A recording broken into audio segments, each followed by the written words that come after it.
सुप्रभात विद्यार्थियों।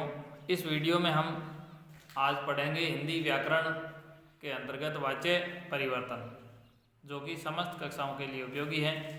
वाच्य परिवर्तन से तात्पर्य है क्रिया का वह रूप जो ये बताता हो कि वाक्य में प्रधानता किसकी है, कर्ता की, कर्म की अथवा भाव की प्रधानता है। यहाँ आप देखोगे वाच्य परिवर्तन में सबसे पहले हम ये देखेंगे वाच्य शब्द, जैसे अंग्रेजी में वॉइस कहते हैं। वाच्य के तीन भेद माने गए हैं, कर्तृवाच्य, कर्मवाच्य और भाववाच्य। तो बहुत ही सरल तरीके से समझेंगे हम इसे। कर्तृवाच्य शब्द है कर्तृ शब्द से तात्पर्य कर्ता से है। यहाँ कर्ता की प्रधानता है। तो सीधी सी बात है, सीधे वाक्य जिनमें कर्ता की प्रधानता हो। अब अगर ये बात आपको समझ में नहीं आ रही है कि कर्ता की प्रधानता का पता कैसे करेंगे, यानी जिसमें क्रिया किसके आधार पर चलती है, जैसे संयुक्त रूप से हम समझेंगे किसी उदाहरण के माध्यम से। कर्ता, अगर क्रिया है वो कर्ता के अनुसार है तो वो कर्तृवाच्य है,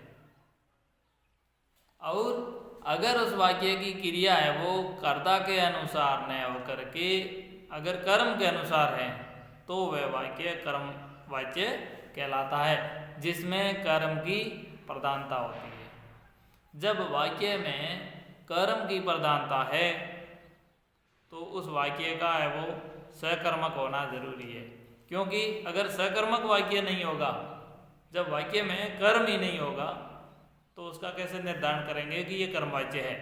इसलिए, और भाववाच्य की बात करें तो भाववाच्य में भाव की प्रधानता होती है, गुण रंग रूप आदि की प्रधानता होती है, न उसमें कर्ता की प्रधानता होती है और न कर्म की प्रधानता। यानी कि भाववाच्य वाक्यों में क्रिया न तो कर्ता के अनुसार आती है और न कर्म के आधार पर, केवल भाव के आधार पर आती है। और इस प्रकार के वाक्य में है वो क्रिया सदैव अकर्मक ही आती है। तो सकर्मक है तो कर्मवाच्य और अकर्मक है तो भाववाच्य में। यहाँ आप देखोगे इस वाक्य में कि मैं पुस्तक पढ़ता हूँ, तो बहुत ही आसान तरीके से हम समझेंगे कि मैं पुस्तक पढ़ता हूँ। अगर यहाँ सीता ले देते हैं हम, जैसे सीता ले दिया हमने, सीता पुस्तक, तो तुरंत यहाँ पढ़ती हो जाता। मैं उत्तम पुरुष है तो मैं पढ़ता हूं। अगर यहाँ एक वचन है जैसे वह, तो पुस्तक पढ़ता है। वे सब तो पढ़ते हैं, क्रिया बदली, एक वचन है तो पढ़ता, स्त्रीलिंग हुआ तो पढ़ती, बहुवचन हुआ तो पढ़ते हैं। तो यहाँ इस वाक्य में क्रिया किसके अनुसार बदल रही है, कर्ता के अनुसार बदल रही है। जैसे जैसे कर्ता बदल रहा है वैसे वैसे क्रिया भी बदल रही है। तो सीधी बात है, क्रिया जिसके अनुसार बदले वही वाक्य में प्रधान। तो यहाँ क्रिया वाक्य में कर्ता के अनुसार बदली है तो कर्ता प्रधान। जब वाक्य में कर्ता प्रधान तो वह वाक्य कर्तृवाच्य वाक्य हो गया। अब यह बात करेंगे कर्मवाच्य के बारे में। जैसे यहाँ इस उदाहरण में आप देखोगे, मनोज ने जलेबी खाई या मनोज ने मिठाई खाई।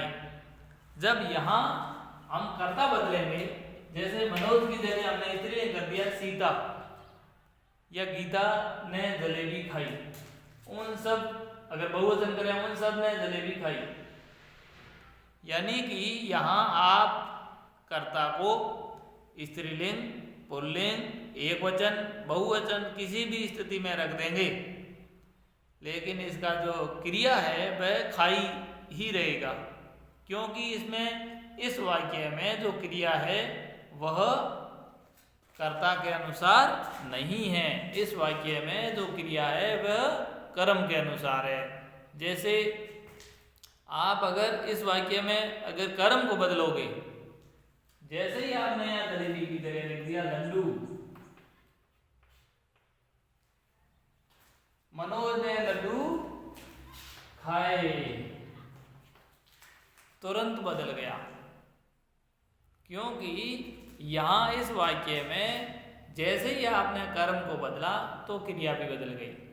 मनोज ने लड्डू खाए, जैसे सीता ने दूध पिया, सीता ने दूध पिया, भले ही यहाँ राम ने दूध पिया, उन सब ने दूध पिया, यानी कि कर्ता एक वचन, चाहे बहुवचन हो, चाहे स्त्रीलिंग हो, चाहे पुल्लिंग हो, किसी भी प्रकार का कर्ता हो, इसमें कोई बदलाव नहीं आ रहा है। लेकिन जैसे ही आप क्रिया को बदल रहे हैं, कर्म को बदल रहे हैं, तो कर्म को बदलते ही अपने आप क्रिया बदल जाती है। जैसे हमने यहाँ रखा लड्डू खाए, जलेबी खाई, तो यहाँ खाई और खाई ये क्रिया है, ये किसके अनुसार बदल रही है? ये कर्म के अनुसार बदल रही है।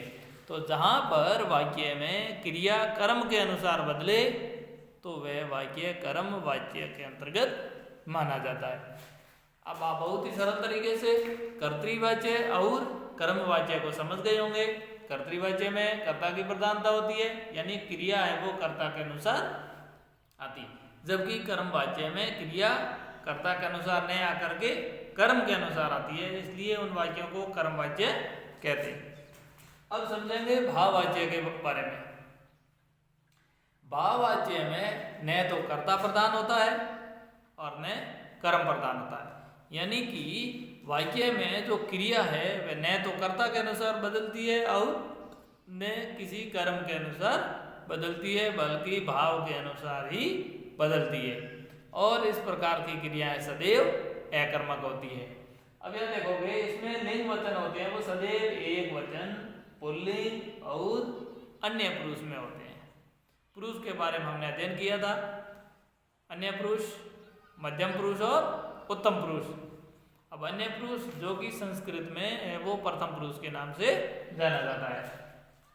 मुझसे सवेरे उठा नहीं जाता, यहाँ आपको ये ध्यान रखना है असमर्थता का भाव। जहाँ पर असमर्थता का भाव हो वहाँ भाववाच्य, जैसे माता से खाना बनाया नहीं जाता, उससे खेला नहीं जाता, मुझसे सुबह जल्दी उठा नहीं जाता, मुझसे पढ़ा नहीं जाता, मुझसे ये काम नहीं किया जाता।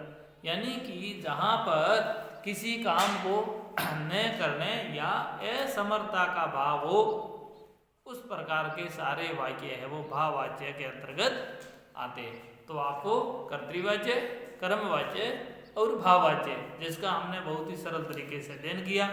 अगर आपको पसंद आया है तो लाइक अवश्य करें। अभी तक आपने हमारा चैनल सब्सक्राइब नहीं किया है तो अवश्य सब्सक्राइब करें और शेयर भी करें। बहुत बहुत धन्यवाद।